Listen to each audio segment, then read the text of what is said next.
Welcome back, everybody, to Question the Answer. My name is Christine. And I'm Megan. I always do that, Christine. You say your full name. I do. Mm-hmm. It's funny, people call me Christina. You call me Chrissy. And I feel like family calls you Chrissy. Yeah. Except your mom. Actually, my mom and dad called me Christina actually, they still do. Christina. Yeah. I'm like, why didn't you just name me Christina? You know? Anyway, well, welcome back to Question the Answer. Today's topic it's an interesting one. It's an interesting one because you're going to get two different perspectives today. So it's about school curriculum, which I found out this week is spelled C-U-R-R. Please tell us how you spell it. C-I. And I was like, why does it keep getting that red underline? Curriculum. We went to school. So it's about school curriculum. And the two different perspectives are, I don't have children in school. So I don't have children, so that gives me a perspective. But Megan, you have 3 kiddos in school. I do. They're still very young, so a lot of this really hasn't affected us too much yet, but... What do you mean? You're already a part of, I'm a part of what's going on in the school district, because now we're officially in the district and things like that, so you hear a lot more, but, my oldest is first grader, so we haven't really been...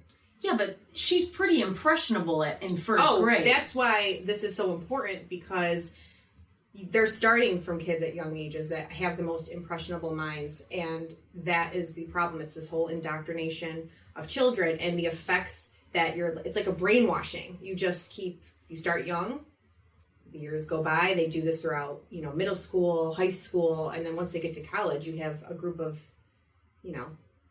adults now that, in my opinion, are just completely brainwashed. Yeah, they think a very specific way based off of what they've been fed their whole lives.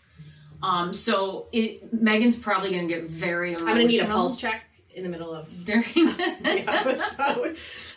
We'll try and keep it light for her. But yeah, big issue. And it really kind of started in COVID. I found it interesting as I was doing research, as I shared with you before we started. This was a little hard for me because I don't have children in school. Right. I don't have children. I do get a little bit of taste with my nieces and nephews. I got to hear a little bit from my sister's perspective. Oh, yeah. But she didn't really get involved in much. And once again, it's more of a hockey conversation than anything else. Not so much what they're learning in school, because they will remove them from schools to go play hockey. Hockey is life. Which was a huge savior during COVID for those kiddos. I think COVID, because look, again, mine are young, but we have cousins with older kids. I have a lot of friends their kids are older than mine. And even when our parents were back in school, even when we were back in school, you send your kids off and you're trusting that they're in the hands of good people, and which I'm not saying, I think there's a lot of great teachers out there, but you're just trusting the school system to take care of your children and teach them, their ABCs, how to read, math, history, and they come home and then they go on with their lives. But I think COVID gave a parent, that front row seat of exactly what they were learning and what the curriculum was and what's on the agenda.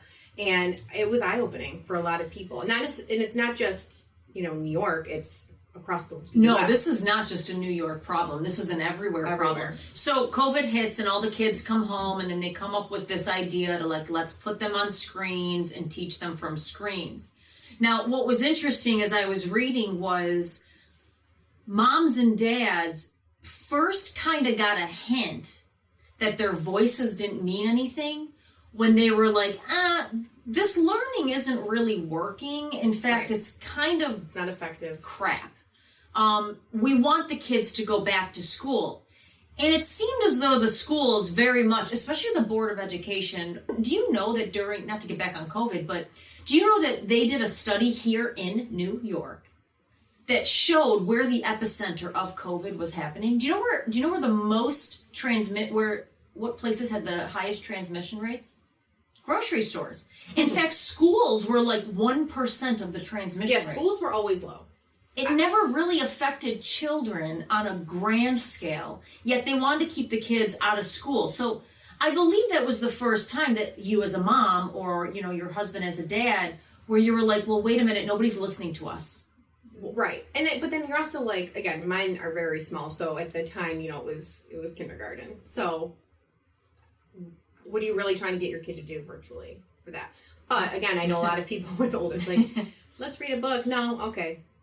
I remember one time I had to get Tessa. You told me this. Through whatever curriculum she had. And wasn't she done in like 20 minutes? I literally sat her down, and of course I couldn't figure it out. So I was like, Michaela, come get your sister on her class. Like, log on, please. I don't know. Can you please turn the computer log your sister on? So she gets her on, and then I literally go in my bathroom, I do my makeup, and all of a sudden I hear, Chrissy, I'm done. Aunt Chrissy, I'm done. I'm going to go play. I said, like, oh, you're a genius. I said, no. I walked over, and all she did was click, click, click, click, click, click, click, click, click, click, done. I said, all right, well, I guess go play. Like, I don't know what to tell you. Like, I know. I don't know what you learned today. Probably nothing. So, yeah, go play. Right. Well, what are you supposed to do? If that's what all they gave the kids to do that day, what are you supposed to do? Go write an essay. Yeah, exactly. It's just, and I heard that a lot, especially with, some of my friends that have, older aged kids. It's like they would finish in an hour and then they still had the whole rest of the day. And it's a lot of pressure on the parent too, because you're like, my kid's typically in school for, all day. 8 hours. 8 hours a day, and they're done in one, and there's nothing else to do. What am I supposed to do with them? Right. But especially if you're a working parent too. Yeah, because you have to work from home and get your kid to do whatever hope lesson. Your kid passes for, the grades that they're in. And it was pretty detrimental what's happened to math scores, science scores. I mean, it's put kids behind. All of that information is very much coming out right now, and it's not good. It's not good at all. No. They've lost a lot. Mm-hmm. It's going to take years to recoup those losses. It is. Even Fauci said it. Fauci Donut Man said it. Donut Man. Yeah, he won't be on any donuts anymore, I don't think. But it's just sad. But again, going back to the curriculum, the parents, you really had to lead your kids through that learning because they're home with you and there's no teacher there, there's no assistant there. It's on you as the parent. So yes, you're getting a first-hand view of what exactly they're being taught. And that's when it started. And, during COVID, you had the virtual learning, but we also had a lot of things going on in the country with, the whole George Floyd, and there was a lot of things that happened in those 2 years that affected curriculum, and it was like we were taking things that were happening around the world and saying, okay, well, we need to now be teaching these young minds about this. It was happening before though. It was, but this all kind of brought it to a boil. Well, yeah, because you have the classroom in your living room now. Mm-hmm. So, do you have any personal experience where you were like, "Whoa"? I do not. What did your teacher? I do not, because again, we were kindergarten, so it was like draw a snowflake and then upload your picture with your smiley face. Kindergarten was the best. The best. And it was just like, write your name. That kind of stuff. Remember when the biggest complication in life was like your best friend had to be the person that had the same name as you? Mm-hmm. Oh, your name is Christina. It's kind of similar to mine. We're going to be friends. Yes. Or if your name was in a story. Oh my God. You were the coolest kid ever. But yeah, I don't have any, thankfully, I don't have any firsthand experiences of that type of thing. I remember my sister had one, and it was on a social studies lesson. But she didn't say much about it. And I do know that somebody complained at the school, and then all of a sudden that lesson kind of went away. So I don't have any of the specifics. I just remember one. That's a good point, though, because what you're seeing today, and again, we'll get into all of this, but if the parents who have now been awoken, so to speak, it's like you poked Mama Bear, and now it's is that where you got the headline for this one? Oh, okay. I liked it. That's the truth. It's where you're like, what are you talking about? You just don't mess with people's children. You just don't. And you're seeing it now. If you fight hard enough and if you push back, and change can happen. And you're seeing it. It's starting to come. So that's my little soapbox. Well, speech. it's actually part of the Republicans' commitments to America that they're coming out with. And it's about school education now. Will have to send you the curriculum. You don't have to look it up on a website. You don't have to fish for what teachers are going to be teaching. You will be sent the curriculum at the beginning of the year so that you can review it as the parent. And if you have any objections, that's when you would bring it up. Exactly. Which we did. So we got, again, she's first grade. But still, that's an important year. You're doing a lot with reading and writing. And that's truly what the focus is for her that we received. I mean, my question was since when do teachers have more of an authority figure in a child's life over a parent? Since when did that thinking become okay? Or when did it become okay for teachers to push their own political beliefs onto students? Like teaching, if you're going into teaching, and again, I know a lot of teachers who are wonderful. And I think there's a lot of people that go into that field truly wanting to just educate and teach, and that's the goal, that's what they want to do. But I do think there are also a lot out there that are there to push their own beliefs on students because they think that that's what they should be following. You know what's interesting is I was doing a lot of research on the teachers that were on social media bleeding all over the place about this issue. And I don't think one of them has children of their own. The three that I was looking at that made big headlines, not one of them had their own children. I have some, actually it's terrifying, but I have some good TikTok videos for you to watch of teachers. Do they have children of their own? There was one woman on there that I believe did. The rest of the other ones I don't think did, but just wait till you see it. It's like it's eye opening. Well, I don't know how I would see it. I don't have those accounts. You're gonna play them for me. I don't have TikTok. And we're just gonna watch my reaction live on screen. Yes, perfect. So into the classroom. Okay, so public education. If you're not aware of this, public education is purely funded by taxpayer dollars. Okay, so when you own a home, a certain amount of your taxes go to the school that is in the area or the suburb that you live in or the town that you live in. It goes to that public school. So it allows them to build the school, hire the teachers, the administrators, compel student attendance, basically market for the school. Do you see the city of Rochester has commercials now? We do? Yeah. It's a great commercial. Too bad the school is shit. So basically taxpayer funds go towards schools. That's how, that was my biggest issue with Aquinas was I believe, not that I got a great education at Aquinas, but I believe that because it was a private school and they couldn't pay their teachers as much as public schools, the teachers we were the new ones, the young, like the 23-year-olds right out of college. So once again, they didn't have a lot of experience in their medium at that time. They were fresh out of college, kind of testing the waters out with students that are paying top dollar for a top education. That was my one biggest issue with Aquinas. So the education system is a strong ally of the government because obviously we pay taxes to the government and then the government pushes those taxes to the public school. That's just how it works.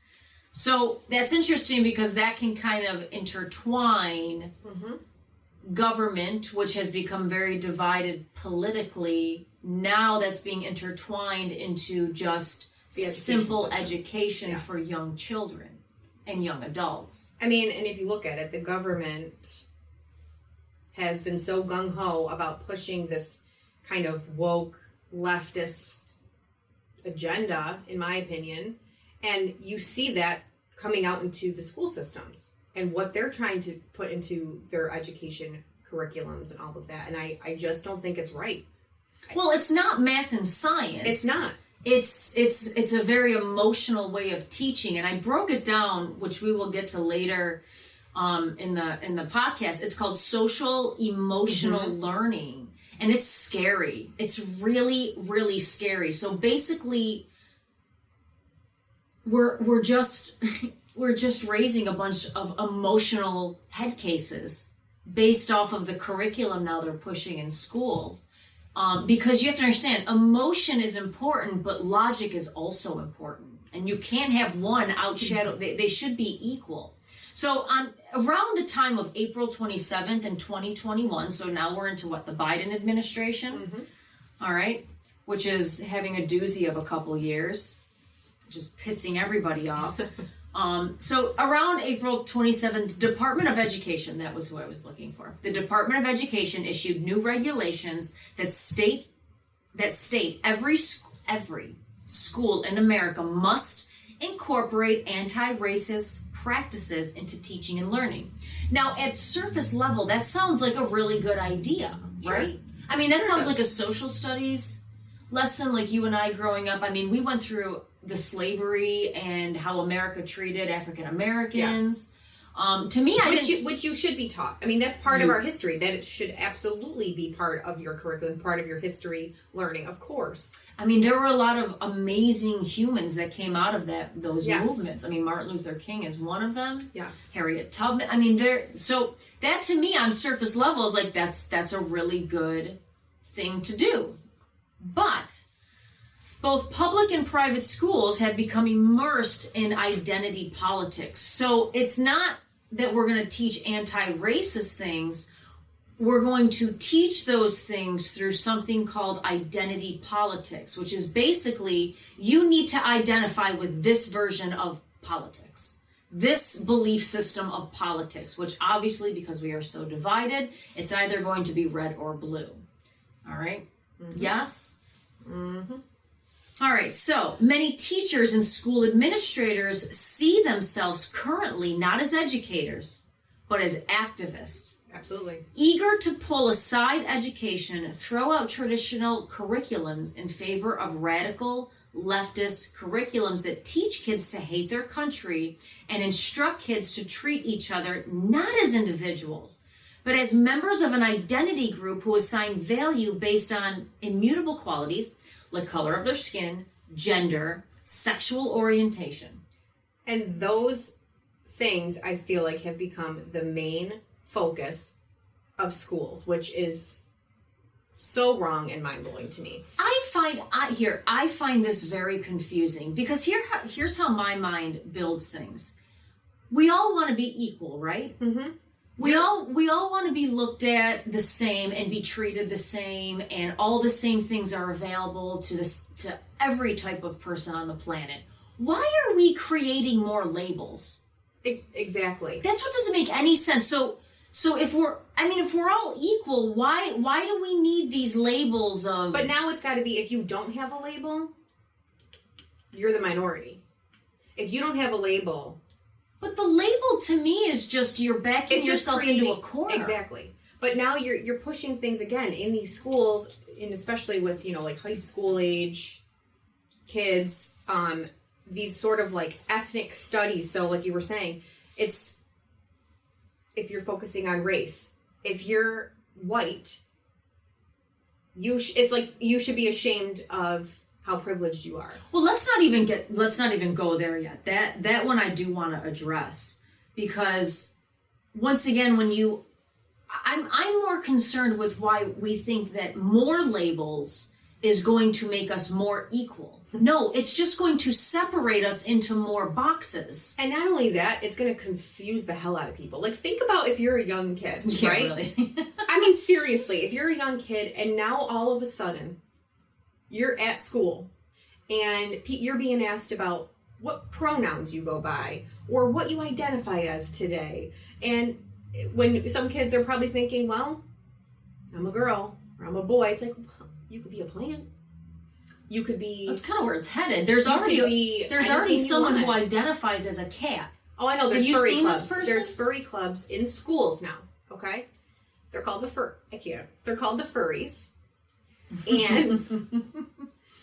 I'm sorry, but this is where I draw the line. You live your life, okay? Whatever makes you happy, but don't do this in a school. And the fact that schools are allowing kids to come in dressed as animals, and not for nothing, but the parent is allowing their child to come in dressed as a cat or a dog and wear that all day long and act like that because they identify as an animal, that is not okay to me. And it's so distracting for other people. But isn't there a deeper issue at play there? If your daughter or son needs to identify as a non-human species, why is that the validation that's needed in that child's life 100%. in order to function into society? The deeper issue, in my opinion, is what tools have you not given your child so that they feel good enough about everything that God gave them just as they are,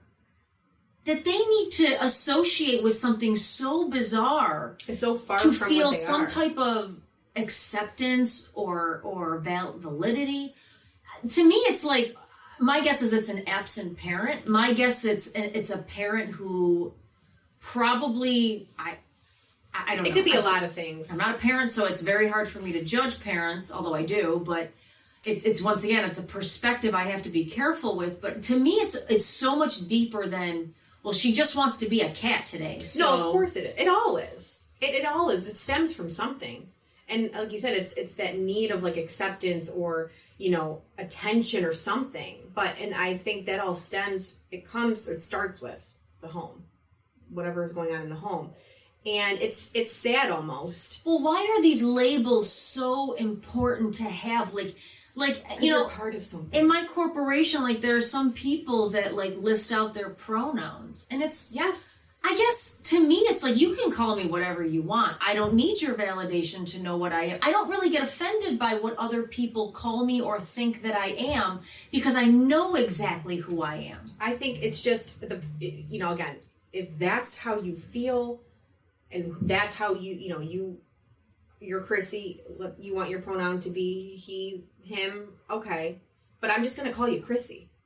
And I feel like it's just giving people more fuel to get offended by something and get angry about something. I feel like we look for things to be offended by. Everyone loves to be offended, and it's like we are in a culture now where it's like you can't say anything or do anything. I mean, comedians can't even be comedians anymore because someone's going to get offended and then they're going to get canceled, and it's just like no one has. I'm not saying everyone's got to have thick skin, but it's like, do we really need to get worked up about every single thing that goes on? And you know what's interesting, from someone like me? No, we don't. Of course we don't. I mean, there's a bigger picture in life. Yeah. There's lessons in life you're supposed to learn, and you're not going to back into learning those through all the labels you give yourself. It's so interesting. And Chrissy's going to lead us through a breathing exercise.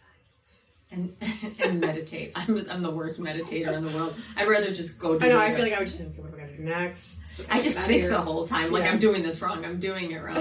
So, you said that you know a lot of teachers. I also know a lot of teachers. They come to yoga. I do, and There's so many that are so wonderful. they're amazing. And I think, like, when I was younger, I wanted to be a teacher.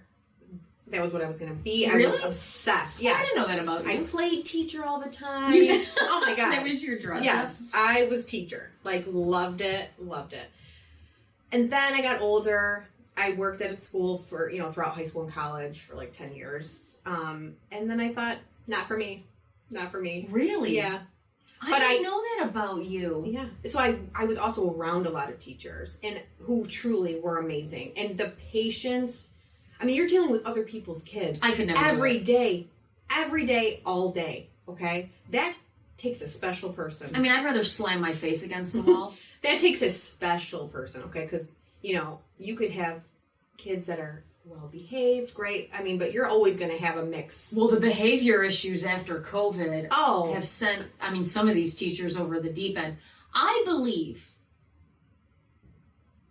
if we paid teachers as much as we paid freaking football players, it's a shame that they're paid. That just pisses me off. We pay these freaking guys millions of dollars to go out and play a game, and the people that are responsible for our future get paid nothing. And I just don't get it. It's messed up, and I think it's so backwards in our society. And honestly, if they did have higher pay, you'd probably get a lot more people, great people, going into that field. Yeah. You know what I mean? So it is sad. But again, I do think there are a lot teaching who truly care about the well-being of children, who truly just want to teach and educate them. Okay? I really do believe that. But you just always got to have an eye out, because there are a lot too that don't have the best interest. So no, they don't. They have their own ego. Correct. At the front of their interest. They have their own best interest. The teachers that really only care about themselves are the ones that are doing this. Yes. And it's funny, there's one teacher I was looking at, and she was going through her classroom, and it was showing all of these political things she had the kids do that made her feel good about her cause. And I was like, yo, girl, like, it's not about you. It's about the children and their success, not about your ego. That's somebody that is in the wrong occupation. She's using those children to push herself forward in a cause. And to me, that's the worst type of person. You're going to use kids? Yes, who are impressionable, who don't know as much as you, and you're with them all day long, every day, pushing that on them. It's not right. So the brainwashing is sickening. What is being shoved down young people's throats is disturbing and confusing. Causing confusion. Depression and anxiety overall, creating a world of pure craziness. There we go. They are pushing things that are making people emotional. Emotional. Have you ever dealt with an emotional, irrational person? Yes. You can't get through to them. You can't. If you work in customer service, you know these people. There was this one video that just came out last week. We should get our gentleman to put it in. This woman had an absolute emotional meltdown in the middle of Costco because somebody cut, or because she wasn't allowed to cut. Yes, I saw that breakdown. Screaming at the top of her lungs. Her shopping cart. That is an emotional, irrational person. I don't want an entire country like that. I really don't. You need the guy who stepped back and was like, okay, you can just kind of go if you're going to act like that. Like I prefer the logical people that can actually think through problems, like Mr. Ron DeSantis, who's doing a phenomenal job right now with the hurricane. Amazing. You know, I know someone that lived in Sanibel. I sent her a text yesterday. It didn't even go through. I have a couple friends in Fort Myers. I'm like, they're okay, thankfully, but I haven't heard from her. Sanibel got destroyed. That's scary. And all the cell tower, like everything's knocked down. The cell tower, service, internet, all that. Hopefully, I that breaks my heart because I love that area so much. Were you just there not that long ago? Last year I was in Sanibel. With this woman, I want to live there someday. Like that's where I want to live. Not if it gets hit by hurricanes, but this is the first one that's ever hit them in 60 years. So sad.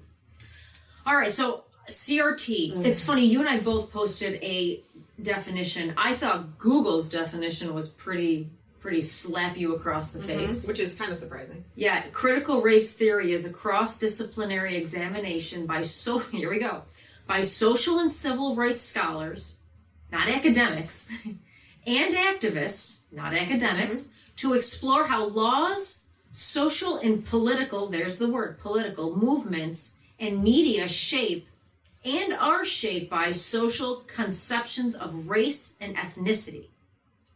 You don't see people as a color. I really don't see, I don't see color because I love humans. I think people are so fascinating. Yes. And I think that if you are different than me, you're even more fascinating. And I kind of want to hear. Yeah, I mean, I think, but because there's such a focus now on it, you're teaching kids that there's a difference. You're teaching people to be like, oh wait, you're white, I'm black, so we must be different and we must hate each other, and so therefore I'm going to be uncomfortable. Like my oldest, she's in first grade, but she's, we're in a school that is very diverse, very. And she's in classrooms with all different races and has never asked about it, doesn't think anything of it. She's friends with everybody. And she has fun, and she never comes home saying, why is so and so, like nothing like that. And I'm glad about that, because we've never been the type to say, well, you're of this color, so you have differences. Than so like we've never. It's just you're friends with who you're friends with. Treat people kindly. Everyone's different, and I love that, and I think it's great that she's in a room in a school that does have people of all different races that go there, and it's just the norm. Because once you start calling it out, that's when there's problems. Because I think we had a good education of what our past looked like, and we didn't want to repeat that. Correct. So once again, we were educated on it, and I don't think any of us agreed with the way that this country kind of grew up. And we have a big family, and I feel like we've all been kind of the same. Yeah. Now, I know that there are places in the world that are not that way, that there is still a big divide. Well, I mean, there's different countries. Honestly, since I was a little girl, I've always had this thought. I don't care what you look like. Are you a human? Because someday aliens are going to come down.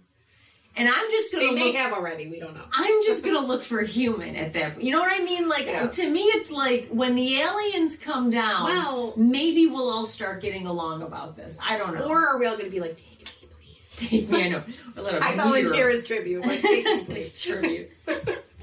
All right, so there's your Google definition. Well, the thing about CRT, again, it's been around for over 40 years, right? It's what I understand is the core idea is that race is a social construct, and that racism is not merely the product of individual bias or prejudice, but also something embedded in legal systems and policies. So CRT has been around for that long, and myself included, I didn't know anything about CRT until probably the last year and a half when all this stuff with the schools. Nobody knew it was happening, that's why. And that's the thing, it's like, but why didn't we know? Even in the definition, there's nothing about math, science, art, gym. There's nothing about what basic academics are. Listen, when you get into college and you want to study that, sure, yes. Great, go study it. It's your choice. But to teach children who, by the way, just want to play and just want to have fun and pass their tests and like move on to the next grade. I mean, are we serious? They're just concerned about their next backpack and like the cool character on. You know what I mean? Like, what's for lunch in the cafeteria. Teach it, but let them get to a young adulthood where they start to have their own individual thoughts. Right. So I it's not that I knew so much about CRT, but I did know about Marxism. Because I've actually done a lot of research on Karl Marx. In fact, one of the podcasts I listened to talks about Marxism a lot. Because it's not it's not good. Right. I thought that was interesting. I read that. You know, it's funny. I actually tried to search for articles leaning the other way. Could you find any? I couldn't find any about like what a great guy he was. Google? Or I mean, the only ones I did find was ones that focused on his socialism, like his actual concepts, and how, you know, they bleed into CRT. That was all I could find, but nothing that actually talked about his personal life from a positive point of view. Not a very nice guy, and a very big racist. So which is interesting. Which we've brought this guy back to life through this teaching of CRT. Yeah, I mean, again, before probably a couple years ago, I may have heard of CRT, but I just wasn't in it. Like, I didn't pay attention to it, didn't think about it. But now with the school systems, now that we're in the school district, and you just obviously from the news, all of these things were coming to light. It's alarming, and it just makes you feel as a parent like you got to have your eyes on everything involving your child. Everything. And you can't really trust anybody anymore. I mean, like I said, back in the day, I feel like parents would send their kids off to school, and you truly did trust that they had their teachers, they were teaching them what they should know, and then they come home and you do the home thing, and then they go back to school the next day, and they were with them. You handed them off, so to speak. But now, I feel like I can't urge enough, you just have to be involved. You just have to be involved. And I'm not saying every school is that way, but you just never know. You could get one bad teacher that's trying to push this kind of crap. It's all it takes. So let's move on to social emotional learning, and then we're going to get back to that. Because I feel like that's more popular. Back to that other, we're going to pop back up to your because I loved this article that you had above it. So are activist teachers using their classrooms not to teach but to push politics on young children? CRT is the capstone of CEL, social emotional learning. Even if you got rid of CRT, you still have to tackle SEL. Which I feel like is a bigger issue. So social emotional learning equals the reconditioning of children for society. It's borderline abusive, in my opinion. Behavioral conditioning for the nuclear family and their place in society, and a new direction to brainwash kids to see the world through activist eyes. Now, we were talking about activists in the last episode when we were talking about media bias.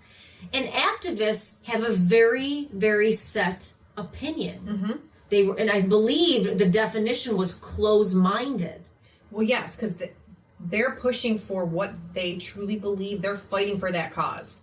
And they want others to join them to fight for that cause. Rather than teaching the facts and letting the children... Yes. All right. Another means to present information that has nothing to do with academics. For example, children are being taught to be ashamed of being white. Now, if you're a parent out there, there's some catchphrases to notice if your child's being taught SEL, basically to be an emotional basket case as they grow up. And a couple of them are teaching your child how to cope with feelings. If that's kind of labeled in your curriculum, that's SEL. We have that. That's not a tool a teacher needs to teach, although on some basis they do. But that's not, you're not sending your kids to school to have therapy lessons. Correct. Here. It's turning into therapy. Yep.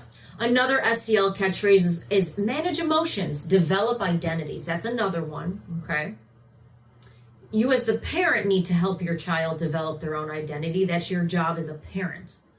And then how to feel and show empathy. That's a big one. Empathy. Got to watch out for that word in the school curriculum. Once again, you're not sending your kid off to school for a therapist or to be psychoanalyzed. It's almost like it's almost like we're shifting into it's like your children are property of the government and the school and no longer part of this family structure, where enrages me and sends me to a different planet when I think about it long enough. None of that should be happening without parental consent. There is a family structure for a reason. Are they all great? No. But these are things that should be coming from parents. I'm sending my kids to school to learn how to read, to learn how to write, to learn about history, to learn about math, basic education. Well, what's interesting is I think this started to kind of bleed through with Common Core. Yes. It was like these extremely weird questions where it's like, train A leaves the station at 12 o'clock. Train B leaves the station at 4 o'clock. At what point will they meet in the middle? Those things. And then the next question is, and what is the conductor's favorite Disney princess? You know, like it was all these weird twists and turns. And 2 plus 2 didn't equal 4. It could equal 6 if the child could come up with a good emotional reason as to... It was very strange. I found Common Core to be the beginning of this. And people were fighting Common Core pretty badly. Now, what's interesting is I say that so much. It's interesting. You have to I need a buzz collar every time I say that. Okay. I was watching a mom who started this group in her own area. This was a mom in Texas. She actually wrote down the curriculum from 1st to 5th grade in her own child's school. So these teachings are always age inappropriate. That's number one is you're teaching something to a child that doesn't understand basic 1 plus 1, doesn't understand, when the object falls off the table, it's still there, like object permanence. So you're teaching children concepts way above their head. Because what the goal is to confuse them. Because you want to elicit something emotional inside of the child. So suicide ideation occurs in 1st to 5th grade in children. That's just a normal thing. When you're in 1st to 5th grade, that's when you kind of understand, you're first kind of introduced like, I'm unhappy, I don't have enough friends, I want to kill myself. You don't understand, that's a real thing that's been studied. You don't understand that when you kill yourself, like it's over. Like they still think it's like a game where you get another life. Your face is crazy right now.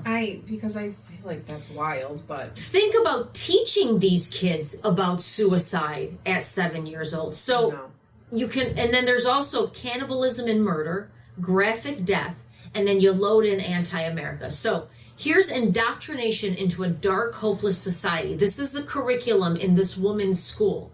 In 1st grade, they are teaching about graphic mating and a soft intro into gender fluidity.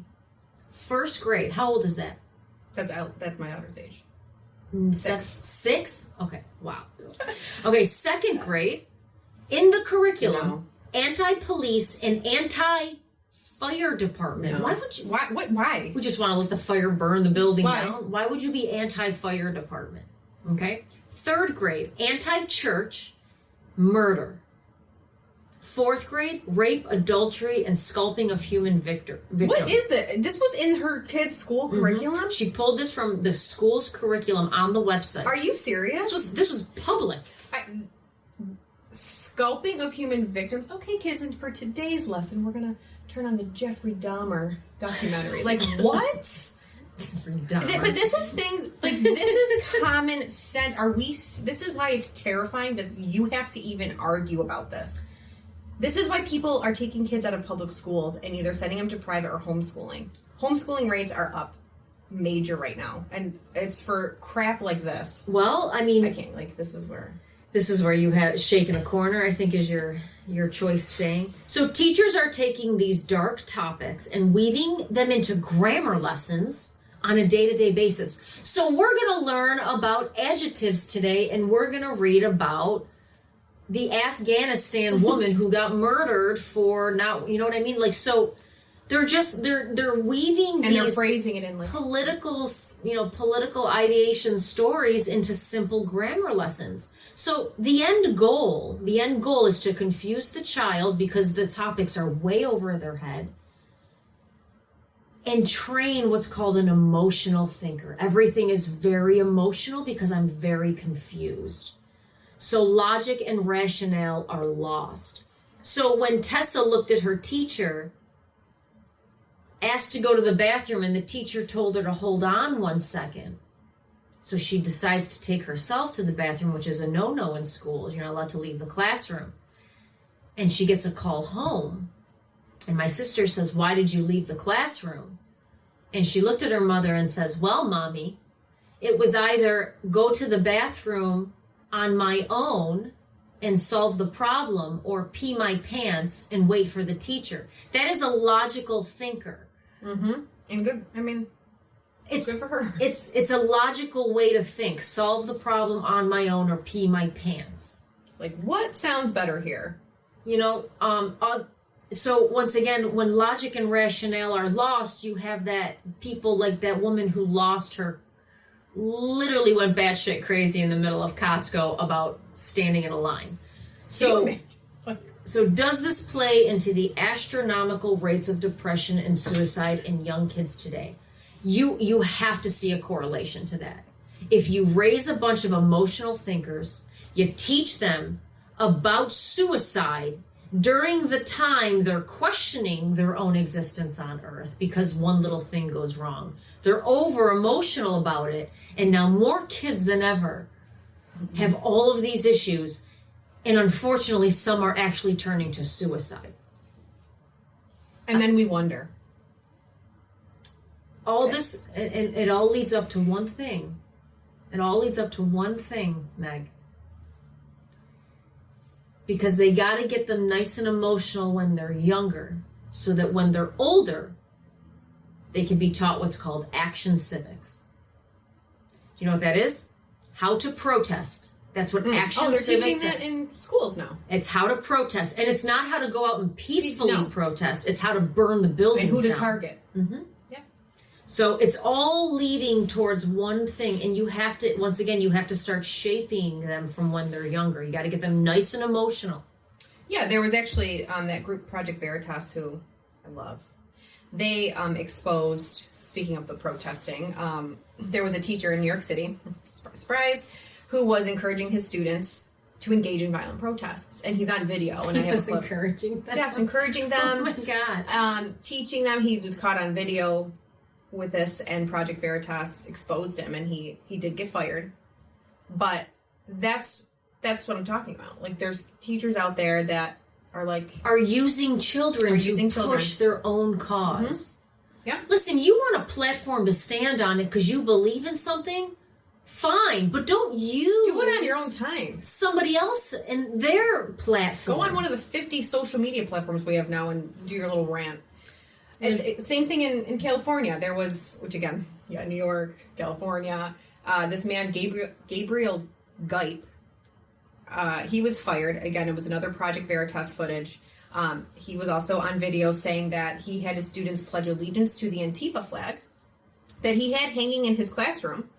And he also stated he wanted to turn his students into revolutionaries. Bought his own stamps with images of Joseph Stalin, Fidel Castro, and Kim Jong-un. Did he stamp the quizzes? Yes. Okay, these are the psychopaths. Could you imagine? That we have walking around in schools. Instead of getting a gold star, you got... here's Fidel Castro. Bring that home to mommy and daddy. Like, oh my God. But also the fact that this guy had the Antifa flag hanging in his classroom, and nobody else in the school was like, that's probably inappropriate. You should take that down. And there's so many other videos, especially like on these TikTok things that I'm going to show you, of these teachers. Their classrooms are filled with political group flags, all of this stuff, all plastered all over the place. Why is that okay? Again, believe whatever you want in your own personal life, fine. But do not push that on on kids. Don't. This is why parents need to start speaking up, and I think a lot of them have. Join groups, get involved in your kids' schools, because you can make things change. And they are. They're slowly changing. Because the purpose of this curriculum, the purpose of it is to drive a wedge between the child and the parent. And the family. It's like, get rid of the nuclear family. Get rid of the family structure that we know of it. Because that causes confusion. And when confusion happens... That's going against... People look to the government to help them. Mm-hmm. There you go. It's like Tucker... I'm kind of going back up a little bit, but Tucker Carlson had a really good segment. It was from 2021, and it was on the radical lesson plans being taught to America's kids. And he actually referenced a school in Buffalo on there. And basically, they had this whole lesson plan. And the lesson plan was called Do Black Lives Matter in America? And it was explicitly endorsing a political movement, BLM, for little kids. Having conversations with children, asking them, what do they think of our society being organized, having an organized society, talking about what do they think about having this kind of family structure, middle school celebrating a Black Lives Matter week of action, teaching things like George Washington is a fraud, teaching them successful ways to protest. This was in Buffalo? Mm-hmm. What school do you know? I don't know the school. I can probably go back to the clip and find it. But again, it was about the piece about protesting and what areas to target. Again, they had the whole transgender affirming curriculum. So taking science out of everything, basically saying that you can be anything you want to be. Doesn't matter anything about biology or science. Like men can have babies? Yes. Yes. Minus the uterus and the Minus all the women fun, parts, yeah, but it doesn't you can matter. still have a baby? Okay. Yeah. And then he had we'll put the clip up, but he had a picture. It came from a DC public school. It was during another Black Lives Matter school week of action. It was, and I would love to, I gotta find out the age of the child that was asked to draw this, but they had the person draw a picture of a police officer shooting and killing somebody. They asked them to draw? Mm-hmm. Oh. And that's what you're seeing in that image, which we'll put up. And from the looks of it, it was a young kid. Yeah, I mean, it's not the best. So again, it's teaching like cops are violent, or they only answer, white, if a white person calls versus a black person. And again, you're just pitting people against each other. You're making them look through this racial lens that doesn't need to be there. And again, I know it's an issue. It's always been an issue. But shouldn't we try to be teaching things like being kind to people and being accepting of everybody, focusing on like the positive aspects of that versus this? Well, just changing the hate to another group doesn't work. Right.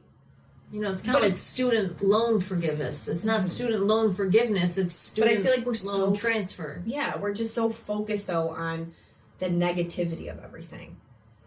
I just think we have it so backwards. And it's scary times, and it's sad for families, for kids, because they're so influenced by what they're around. And if they're in a public school, or any school really, and that this is all around them, I mean, it's like, what do you expect at the end of the day?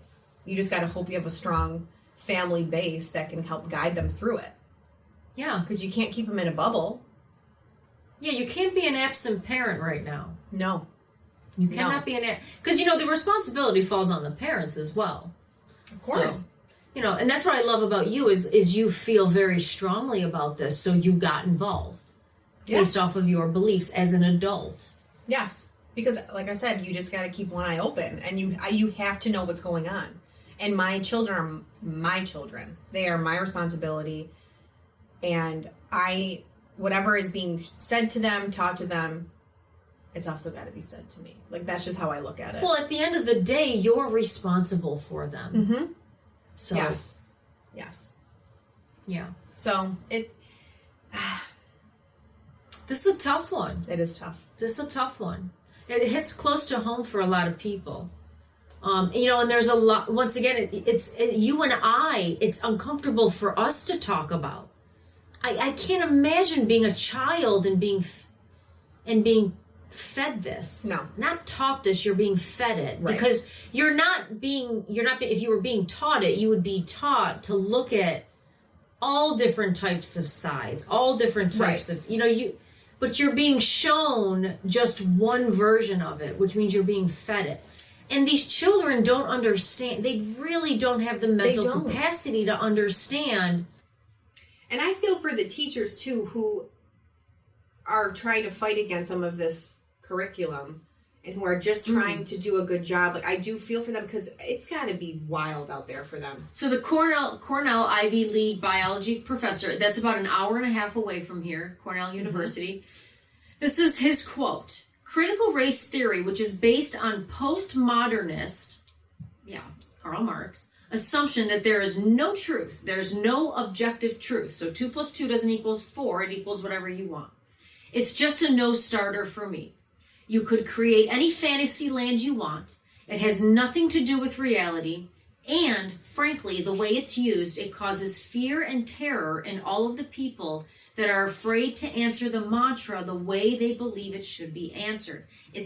What he's saying is he's been giving these lessons to teach, and it's teaching people to be afraid, to not speak their own mind, to suppress their own thoughts. And you know how I feel about that. We're supposed to be training people like biologists that will become doctors to make us healthier, mechanical engineers that will build bridges or skyscrapers. And if they are trained on a foundation that there is no truth, nobody wants to be operated on by such a surgeon or drive over a bridge made by such an engineer. I thought that was you're right. For someone who could potentially be going into surgery, I want a doctor who knows that when I cut this bone, this happens. Yes. When I put this screw in, this happens. That they're not like, let's just test it out. We've talked a lot about control in our podcast and how you and I are very opposed to it. When the government has control over your money, meaning pay more taxes, your thoughts, that's your SEL, your political indoctrination, they're going to brainwash you into thinking that this is the only truth. And then your autonomy, which happened during COVID, get a vaccine, or you're a murderer. They can control everything when they have control over those three aspects of your life. I'm going to alert you to China. That is what it's like to live in China. Everything is controlled. Your money, your thoughts, and your body. And you are out of control when it comes to anything to do with your own life. You don't dictate anything. You just do what other people tell you to do all the time. I think that is one of the scariest worlds Absolutely. to live in. That's a horror movie in my opinion. Teach the kids how to add. Teach the kids how to read. Teach the kids how to draw and hold a pencil or color. This is red, this is blue. Yes. Teach them calculus, teach them biology. Let them decide when they get into college if they want to get into any type of civics. Absolutely. That should all be college level. Or philosophical beliefs. Yes. You know, because that's really when they're old enough to make their own decisions. Well, and they've gone through their education up to 12th grade. You're learning, like you said, math, science, whatever, history, all that. And you should have enough tools by then to know what your interests are, what you're geared towards, or what you're good at, or whatever. And, you know, once you get into college, there are so many different types of classes and programs you can get involved in. And that's truly, I believe, when they should be doing that. I mean, even the ways, if you've ever done any research on gangs and how they operate, gangs go out into the streets and they find the young kids. Yeah. The 8, 9, 10, 11, 12, 13-year-olds. They find the young kids and they get them into the gang. And they basically pummel these kids into the gang beliefs. You can take a cult as another example. It's the same thing. You find them when they're young and you just pummel that belief system into them, and they think that there's no other way to live. In fact, trying to get out of a gang is one of the most impossible things in the world. You usually have to relocate. Yeah, or aren't you killed? You're killed. Yeah. I mean, once again, so it's the same concept. You got to get them when they're young. You got to pummel the belief system in them then, so that by the time they're old enough, they don't have any of their own independent thoughts. They only know what they've been fed. And listen, people are smart. Let them figure it out on their own when they're adults. That's what college is for. Pick what you want to do. And that's what schools and teachers should be there for, is to give the kids the tools they need so that they are prepared for life after school, whether that's college or trade school or whatever it may be. Give them the tools that they need for life, to have the education that they need to get into college if they choose to go there. That's what they should be doing. Not pushing any sort of ideologies, beliefs, political movements onto people. That is kids. No, it's selfish. It's selfish and it's selfish. If you want to be a part of something, be a part of. Don't use children to push that forward. If it's a strong enough movement, and if the message is good enough, then you shouldn't have to indoctrinate kids. You should be able to go out and get enough adults out there to join your cause if it's a good one. This is what I gotta show you some of these videos. Please show me. So which link am I going to? I got it up. She does not have children of her own. No, she does not. None of these teachers have children of their own. She does not. And she is teaching like a 2 and 3-year-old class. Okay, just to preface this for you. And she's the one. I mean, she looks like she's 20 years old. She's the one Story that time. haunts my dreams.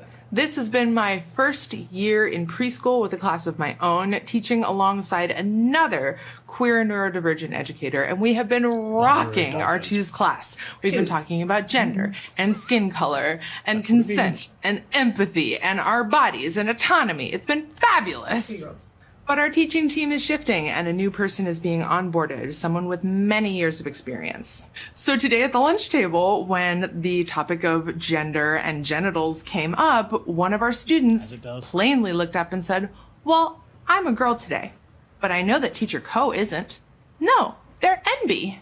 And the look on the incoming teacher's face was priceless. She was shocked in a good way. And she just looked around at the two of us and said, "This class is incredible, and I am so impressed." Okay. That's I'm sorry. That reaction right there, that is such a selfish reaction. Right. This person is unstable. I've used your kid to make me feel better about a decision I've made. I need a 5-year-old's validation to feel good about myself. That's a scary reaction. The guy before that bothered me so much. This is a scary. She was fired, obviously, but it doesn't. My first problem is I was very confused. I was very confused on everything she was saying. What is NB? So non-binary. Yeah. Okay. But yeah, I think it means you don't identify as male or female. Rather than truly loving yourself, we're just going to try and label ourselves all these different things, and maybe we'll feel better. I cannot handle it. She was so happy with herself. That's a sick individual. I'm going to use your kids so I can feel good about me. Yes. I don't get that at all. No. So it's not even like I can feel good because I have added to this child's success. No. She was so excited with herself and her own the fact ego. that she's having conversations with these very young children about gender, empathy, body parts, consent. Are you serious? How old do you think she was? Oh, it was her young 20s. It was her first year. Yeah, she's got to be young 20s. Yeah, interesting. But I'll send you the whole clip because there's a bunch of teachers leftist teachers of TikTok is what this is called, and it's a bunch of teachers that taught all different ranges of kids, but basically had the same views. Oh boy.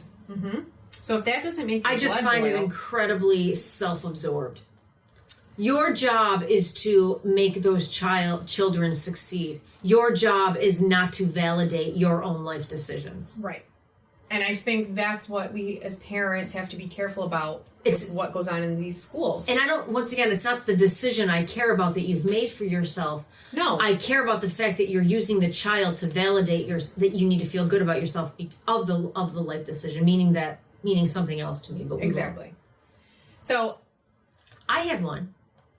Well, I mean, I guess the basic point here is like, if you don't protect your children, who will?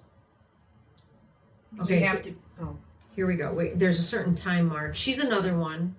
God, they've taken such great care of my room. She's commenting on how they've taken good care. This is a wall of tell a story from these pictures. By the way, she's showing pictures of protests. Okay, so she's proud that they left those up. My students with their I am more than. She has an I am more. Signs. Students against the camps. Look at this, you guys. I can't wait to be back with them in person soon. Now, what you didn't get to see or what you couldn't hear is she has all of the flags up in her wall. Just like the one you were explaining. I wonder if this is the same person. But it's not for the children, it's for her. It's for her, and goodbye to you. Woman. It's for her. It's not about the children. It's just that I have all these little minions with me now that I can make believe what I need them to believe so I can feel better about my decisions. Yeah, and then you can go back to your weirdo friends and say, you know what I did today, guys? This is what we did. I had everybody fill out an I am more than. Get over yourself. I cannot. What would you put on there? Put on where? I am more than. Being in this classroom. Beep. Such a scary subject. It is, but I think there is some light here where, take Virginia, for example, which used to be predominantly a blue state. And that's in that Loudoun County where they had... Oh, yeah.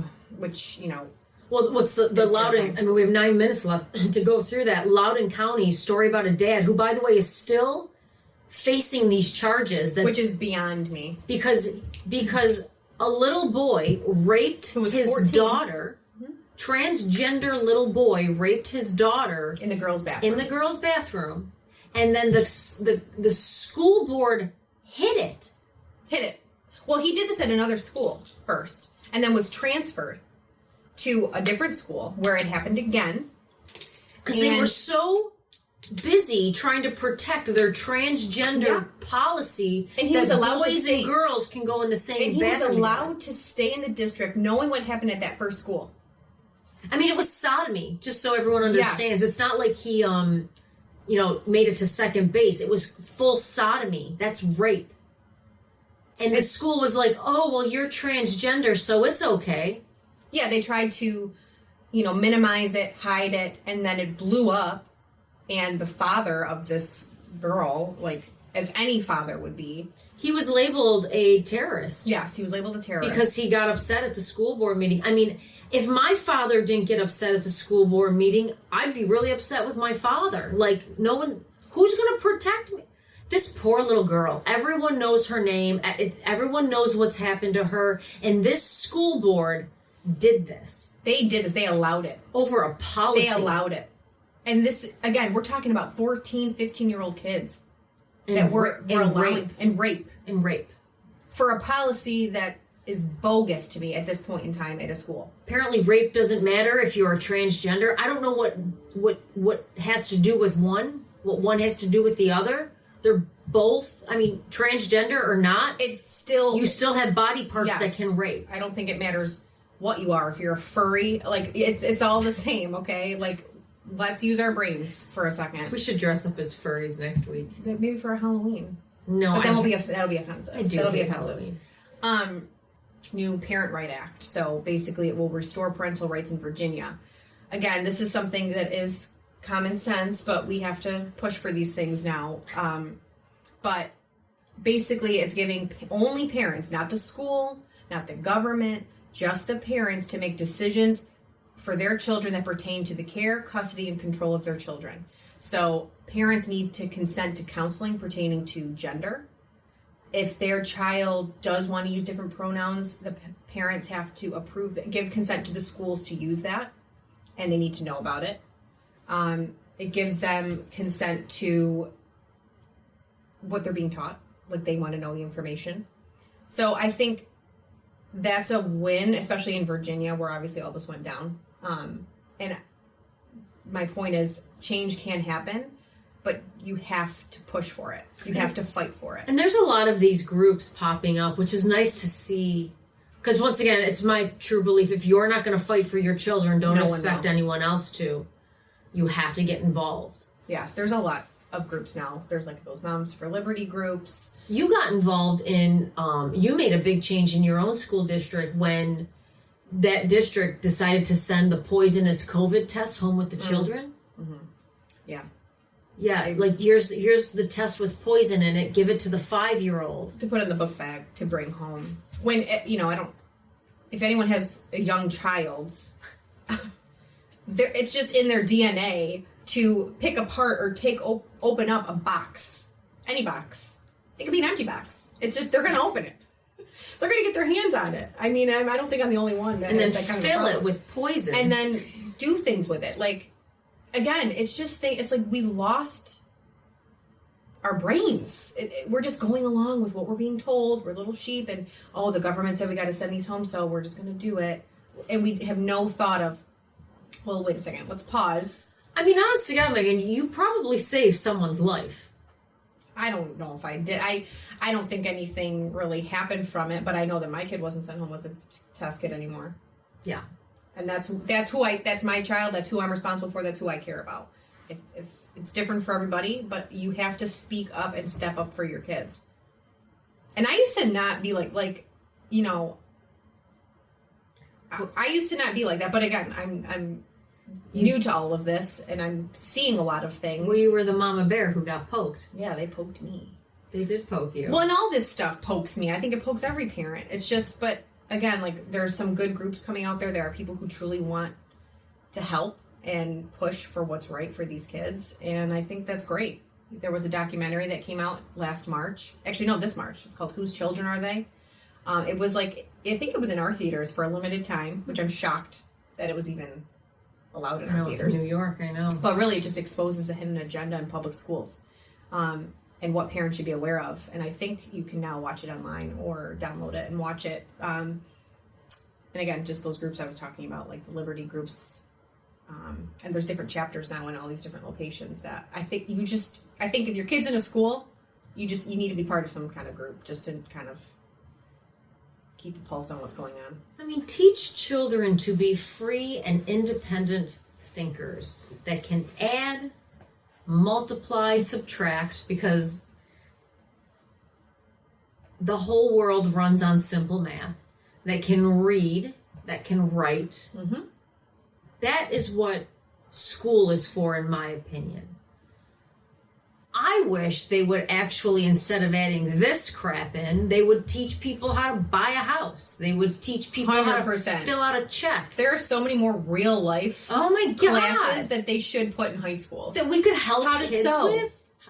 Oh, I would love I mean, hello. that. Yeah. You know how many times, actually, Pat knows how to sew, so Of course I think does. he had to learn when he was in the military. And, like, any of my kids are like, oh, my stuffy got a rip, and I'm like, take it to daddy. And I'm like, oh, I should know how to do this. It's so sad. How to sew. How to It's sew. so true, Bring back though. cursive writing. I mean, it's just stuff like that. I know. How are they going to sign their name? I don't know. Everything's going to be digital. That's fine. That's true. Yeah, but you still have to know how to sign. Do you? I don't know. I mean, I love those things. This is so off topic, but when you're like checking out and they make you sign the little screen, but it like only gives you so much room. My signature looks so My crappy on signature it. is not a signature. It's lines. And mine's a C with a line. Mine's just a blurb of lines, and I'm just like, okay. Anyone can take my identity at this point. Yeah, right. All right. Well, I think we have beaten this pretty much like a dead horse. We have a nice little picture of Beth Dunton, and it's unfortunate that we are clouding their brains with all of these emotional, dark issues that really they don't understand, nor do I think they care about. We're making them care about them. And It's they too don't, much. and they're confused, and they're emotional, and they're depressed, and they're anxious. It's not working. So, I mean, we kind of need to, it's good to see all these groups pop up. It's good to see people like you getting involved, because what we're doing is we're not creating successful human beings to go out into the world. The real world. We're creating emotional bat cases that want to react to everything in a very irrational way. And guess what? If you watched the video from the Costco women, that's not the world you want to live in, okay? It's That just is the Twilight Zone. I mean, that's We like need like that background music. that is like waiting for the shoe to drop every 5 seconds. Like, how do you get through your day like that? Like that, you can't even go to Costco and get your groceries without having a mental breakdown. We'll leave it there. All right, everyone. Thank you so much for joining us today. We'll see you on the next episode. Hope you enjoyed the conversation. Once again, hopefully in the next few episodes, we'll have some guests on that we can chit chat with. But that is all for today. Make it a good one.